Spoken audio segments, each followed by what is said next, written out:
See how he uses it. Tua with a big left hook, and Rui's in trouble. Tommy Morrison and David Tua were two prominent figures in the world of professional boxing during their respective careers. If you put Rocky Marciano and Floyd Patterson together, you'd have me. Both fighters possessed unique skills and strengths that made them formidable opponents in the ring. Because I'm so short and so small, they underestimate me, and I love that. A potential boxing fight between Tommy Morrison and David Tua would undoubtedly be an exciting event for boxing enthusiasts. Tell me about your future. What do you want to see? I want to see a big gold belt right here. Both fighters have had successful careers and have left a mark on the sport. I earned the right to challenge, to fight for the world title. Tommy Morrison, also known as the Duke, was a heavyweight boxer who gained prominence in the 1990s. He held the WBO heavyweight title and had a notable fight against George Foreman. The Foreman-Morrison fight was one of the big surprises to everyone in the sport of boxing. On the other hand, David Tua, a New Zealand-born Samoan heavyweight boxer, also had an impressive career. Known for his devastating knockout power, Tua was a force to be reckoned with in the ring. He used to jab and exploded with that left hook. He fought against renowned opponents such as Lennox Lewis and Ike Ibeabuchi, leaving a lasting impact on the boxing community. Takes all the play away. Now they go swinging in the middle of the ring. That's what they needed. Considering the fighting styles and achievements of both fighters, a potential matchup between Morrison and Tua would undoubtedly be an explosive affair. All I'm asking for is a chance, and just one shot.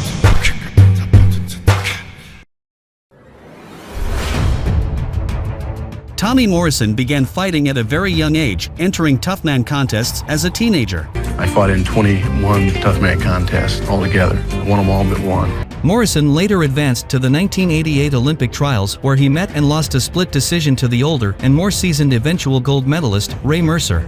He's a kid that has all the potential in the world. Morrison would turn pro in November 1988.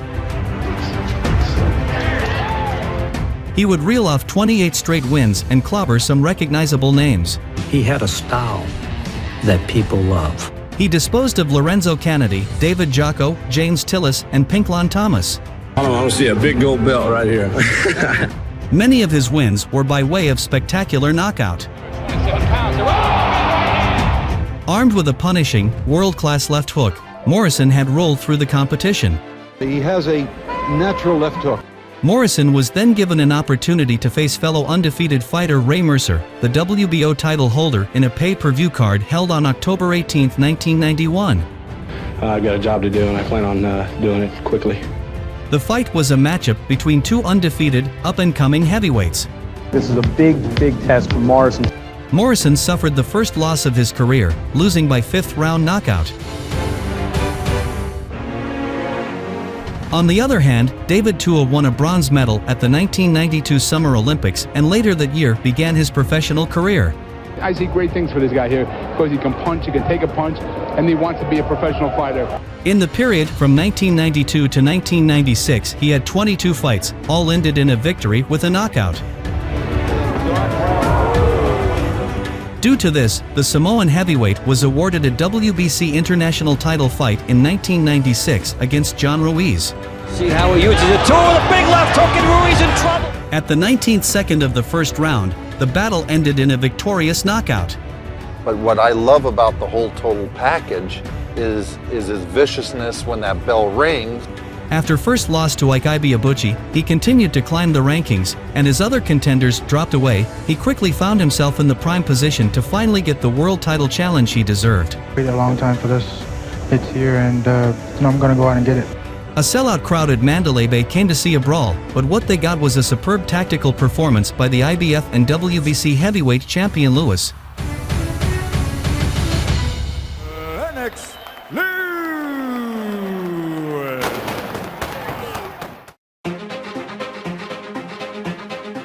A potential boxing fight between Tommy Morrison and David Tua would have been an intriguing matchup. Both fighters possessed knockout power and had a fan-friendly style that would have made for an exciting fight. And this guy trains hard, believe me. The clash of their styles would have brought fireworks to the ring, with Morrison's aggressive pressure matching up against Tua's devastating punching power.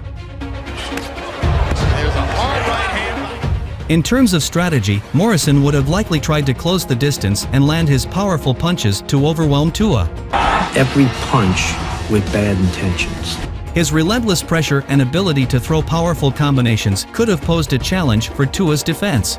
The uppercuts, the overhand rights, the left hooks, and all that, when it comes together, produces a good thing for us all. On the other hand, Tua would have looked to utilize his punching power and accuracy to land his signature left hook, aiming to knock Morrison out. You know what I like about Montana? It is worth noting that both fighters had their fair share of vulnerabilities. 97. Morrison struggled against opponents with good defensive skills, and his chin was sometimes questioned. Stoppage here, you get that sense. Down goes Morrison. Tua, on the other hand, had difficulty against taller opponents with longer reach, as they could keep him at bay and neutralize his punching power. Look at these shots. Morrison's notable victories include wins against George Foreman and Razor Ruddock. Tommy Morrison comes back to win. However, his career was marred by personal issues and health complications, which ultimately affected his performance in the later stages of his career. Tommy's a celebrity, he's a star, but he's also a young kid who has no clue how to handle that. Tua's aggressive style and knockout power made him a fan favorite, and his fights were always thrilling to watch. He's got him in trouble here in the 11th. David Tua. He has notable wins over fighters such as John Ruiz, Hazem Rahman, and Michael Moorer. That you were the biggest underachiever in the heavyweight division. Did that anger you, inspire you? What does it mean to you? The contrasting styles of Morrison's power and Tua's pressure would create an intriguing dynamic inside the ring.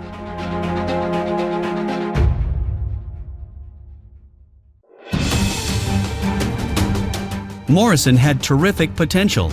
He's got a great left hook, period, end of paragraph.